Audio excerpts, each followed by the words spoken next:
नमस्कार दोस्तों, स्वागत करता हूँ आप सभी का मेरे यूट्यूब चैनल में।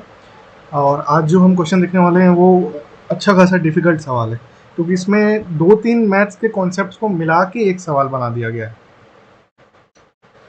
इसमें प्राइम फैक्टराइज़ेशन का कॉन्सेप्ट ले लिया गया है। प्राइम फैक्टराइज़ेशन करते टाइम भी एक पेंच है, वो भी समझाऊँगा, और डिवीज़न रूल का कैसे यूज़ किया गया है वो भी समझाऊँगा। और मतलब मुझे तो अच्छा खासा डिफ़िकल्ट सवाल लगा ये।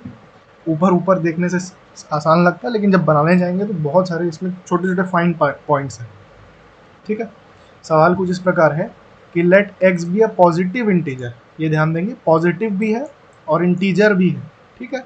Such that 7x plus 9 is divisible by x. तो जब 7x plus 96, sorry, 7x plus 96 is divisible by x, इसको डिवाइड करते हैं तो कुछ क्वोशिएंट आता होगा जिसको y मान लेते हैं, और ये डिवाइड होके रिमाइंडर 0 बचता है। ठीक है। तो ऐसी कौन कौन सी वैल्यूज पॉसिबल हैं x की, ये बतानी है। ठीक है। यहाँ 7x प्लस 96 है, मैंने गलती से 9 बोल दिया था पहले। ठीक है। आगे बढ़ते हैं। तो देखिए, पहला जो रूल आपको पता होना चाहिए वो ये होता है कि डिविडेंड यानी कि भाज्य इक्वल्स टू डिवाइजर भाजक इंटू क्वोशिएंट भागफल प्लस रिमाइंडर। ठीक है। इस केस में 7x प्लस 96 जो है ये आपका डिविडेंड है, डिवाइजर x है, कोशेंट y है। ठीक है। कोशेंट को मैंने y माना है, डिवाइजर को x माना है, और रिमाइंडर आपका 0 होने वाला है क्योंकि ये टोटली डिवाइड कर दे रहा है। ठीक है। और ये जो है ये 7x प्लस 96 है।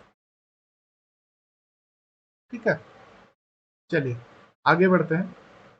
तो ये इसी फॉर्म में लिखा है जो पिछली स्लाइड में लिखा था, उसी को इस तरीके से लिख दिया। तो अब देखिए इसमें क्या कीजिए, x को कॉमन निकाल लेते हैं, तो इसको इस तरफ भेज दिया तो ये -7 बन गया होगा, और फिर इसको रीअरेंज कर दिया तो ये कुछ इस तरीके से बन जाएगा।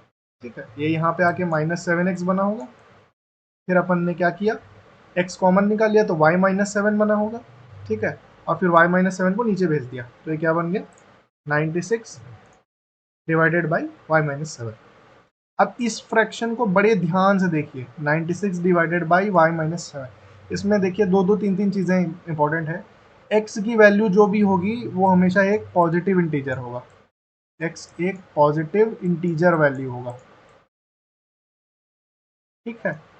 और y जो कि कोशेंट है, क्योंकि x पूरी तरीके से इस नंबर को डिवाइड कर रहा है, तो y भी एक पॉजिटिव इंटीजर वैल्यू होगा। ठीक है। इतना समझ गए। अब एक बार ऑब्जर्व कीजिए, अगर x एक पॉजिटिव इंटीजर है और y भी एक पॉजिटिव इंटीजर है, तो x की वैल्यू मैक्सिमम कितनी हो सकती है। x की मैक्सिमम वैल्यू क्या होगी, जब y-7 मिनिमम हो जाए। y-7 की मिनिमम वैल्यू क्या हो सकती है, 1 हो सकती है। ठीक है। जब y की वैल्यू 8 होगी तो y-7 की वैल्यू 1 होगी। इससे छोटा नहीं हो सकता। इससे छोटा होने से फिर x जो है वो इंटीजर वैल्यू नहीं रहेगा, या फिर y फ्रैक्शन हो जाएगा। ठीक है। तो y-7 की जो मिनिमम वैल्यू है वो 1 होगी, तब x की मैक्सिमम वैल्यू 96 होगी। ठीक है। और x की मिनिमम वैल्यू क्या हो सकती है, जब y-7 जो है वो 96 हो जाए। y-7 96 हो जाएगा, जब y की वैल्यू क्या होगी, y की वैल्यू 103 होनी चाहिए, राइट। y की वैल्यू 103 होगी, तो फिर x की वैल्यू मिनिमम होगी 1। ठीक है। देखिए इस वैल्यू के रेंज में लाई करेगा, इस चीज को अपने आप को कन्विंस कीजिए। ठीक है। मैथमेटिकली इस चीज को अपने आप को कन्विंस कीजिए। ठीक है। y की वैल्यू और छोटी नहीं हो सकती, y की वैल्यू 8 से कम नहीं हो सकती। y की वैल्यू अगर 7 हो जाएगी तो 7-7 जीरो अनडिफाइंड टाइप का हो जाएगा। ठीक है। y की वैल्यू अगर 8 से और छोटी हो जाएगी, मान लीजिए 6 होती, तो 6-7 क्या होता, नेगेटिव नंबर। तो y पॉजिटिव इंटीजर है तो नेगेटिव बन जाता x। ठीक है। y और x दोनों पॉजिटिव इंटीजर ही होंगे। y की वैल्यू अगर मैं 6 लेता तो 6-7 -1 बन जाता, तो x की वैल्यू -96 हो जाती, तो भी गलत है। तो y की वैल्यू देखिए 8 होगी, तो फिर x की मिनिमम 8 होगी, तो x की मैक्सिमम वैल्यू आएगी 96, और x की मिनिमम वैल्यू 1। तो अपने आप को ये कन्विंस कर लीजिए कि पहले तो x की जो वैल्यूज हैं वो 1 से लेकर 96 तक में लाई करेंगी। ये क्लियर हो जाना चाहिए। 1 से लेकर 96 कुछ भी वैल्यू हो सकती है। 96 से बड़ा कुछ नहीं हो सकता। देखिए y की वैल्यू अगर बहुत बड़ी हो जाए, 1000 हो जाती, मान लीजिए 1007 हो जाती, मान लीजिए 1007 माइनस 7 करते तो 0.0096 आ जाती, राइट। तो x जो है बिल्कुल इस रेंज में, फिर वो पॉजिटिव इंटीजर नहीं रह जाता, तो x जो है इस रेंज में बंधा हुआ है। 1 से लेकर 96 तक का कोई भी नंबर हो सकता है। x 1 से लेकर 96 तक का कोई भी नंबर हो सकता है। अब हमें जानना है कि x कितने वैल्यूज हो सकती हैं। 1 से लेकर 96 तक का कोई वैल्यू हो सकता है, लेकिन कितनी वैल्यूज हो सकती है।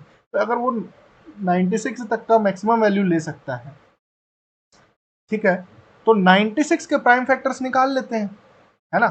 कोई भी ऐसी वैल्यू बनेगा, 1 से लेकर 96 तक कोई वैल्यू बनेगा, और एक और पॉइंट, 1 से लेकर 96 की तो वैल्यू बनेगा ही, साथ ही साथ x एक फैक्टर भी होगा 96 का। हमने दो बातें बोली, पहले तो x का हमने रेंज पता कर ली कि कितनी हो सकती है, मैक्सिमम और मिनिमम वैल्यू पता चल गई 1 से लेकर 96। अब x जो है वो 96 डिवाइडेड बाई कोई एक इंटीजर वैल्यू है। x क्या है, 96 डिवाइडेड बाई कोई एक इंटीजर वैल्यू। इस तरीके से 96 divided by 1, 96 divided by 2, 96 divided by 3, ऐसा कोई एक नंबर से डिवाइड कर रहे हैं जिससे डिवाइड करने के बाद भी इंटीजर वैल्यू है।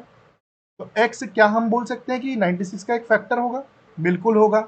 x जो होगा वो 96 का एक फैक्टर भी होगा। तो अगर x 96 का कोई फैक्टर होगा, तो x की कौन कौन सी पॉसिबल है वैल्यूज है, हमें ये निकालना है। तो कोई नहीं, बस हमको एक काम और करना है, प्राइम फैक्टर निकाल लेते हैं 96 के, प्राइम फैक्टर्स निकाल लेते हैं 96 के, और उनको क्लब करते जाएंगे, अलग अलग प्राइम फैक्टर्स को लेते जाएंगे, तो x की अलग अलग पॉसिबल वैल्यूज हमको पता चलती जाएंगी, ठीक है।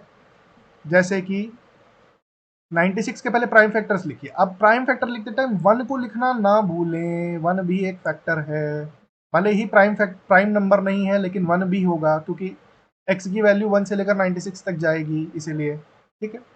यहाँ पे एक पेंच होगा कि लोग ये 1 को लिखना भूल जाएंगे, ऑल्दो 1 प्राइम नंबर नहीं होता है, मैं जान रहा हूँ, लेकिन यहाँ पर 1 लिखेंगे हम। 1 क्यों लिखेंगे, थोड़ी देर में आपको समझ में आ जाएगा, ठीक है। और उसके जो प्राइम फैक्टर्स बाकी पॉसिबल हैं वो 2 into 2 into 2 into 2 into 2 into 3, ठीक है। अब ये थोड़ा डिफिकल्ट सवाल है, मैं समझ रहा हूँ, थोड़ा प्रॉब्लम हो रही होगी, एक आध बार वीडियो को वापस और देखेंगे तो और समझ में आएगा। कंटिन्यू करता हूँ। तो x की वैल्यू क्या क्या हो सकती है पता है, 1 ले लेते हैं, 1 96 को डिवाइड कर सकता है। ऐसे सारे नंबर्स हमको निकालने हैं जो 96 को डिवाइड कर सकते हैं। हमें क्या करना है, ऐसे सारे नंबर्स निकालने हैं जो 96 को डिवाइड कर सकते हैं, और वो सारे नंबर्स x हो सकते हैं, ठीक है। इसलिए हमको काउंट करना है कि कितने ऐसे नंबर हैं 1 से 96 तक के लेके जो कि 96 को डिवाइड कर पा रहे हैं।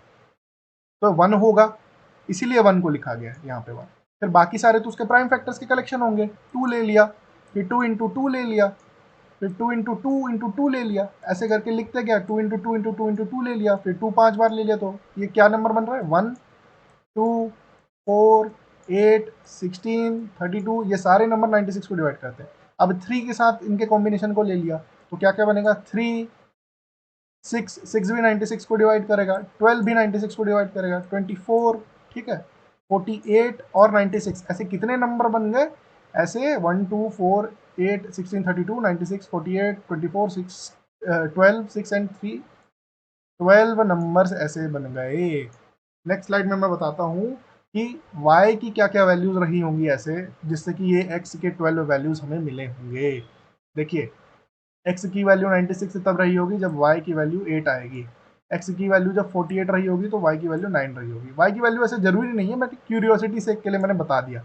x की वैल्यू 1 कब रही होगी, जब y की वैल्यू 103 आई होगी। तो इस क्वेश्चन में प्राइम फैक्टराइजेशन का कॉन्सेप्ट लग गया दोस्तों, प्राइम फैक्टराइजेशन का कॉन्सेप्ट लग गया।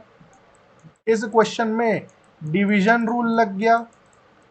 इस क्वेश्चन में प्राइम फैक्टराइजेशन के साथ 1 को भी लेना पड़ गया, क्योंकि x की वैल्यू 1 से लेकर 96 तक कुछ भी हो सकती है, ठीक है, तो 1 को भी लेना पड़ गया। तो ऑप्शंस देखेंगे ना तो बड़े डिफिकल्ट बनाए हैं। देखिए 1 को अगर नहीं लेते ना, 1 को अगर नहीं लिए होते तो कितने आ जाते पता है, 11, और ऑप्शन में 11 भी मार गए। देख रहे हैं, कंफ्यूज करने के लिए 10 भी है कि 96 को तो 10 नंबर डिवाइड कर सकते होंगे, वैसा भी है नहीं, इसका आंसर 12 है भाई, इसका आंसर 12 है। ये 12 वैल्यूज 1 2 4 8 16 32 2 6 12 24 48 एंड 96, ये सारी वैल्यूज x की पॉसिबल हैं। x की कितने मान पॉसिबल हैं, ये अनंत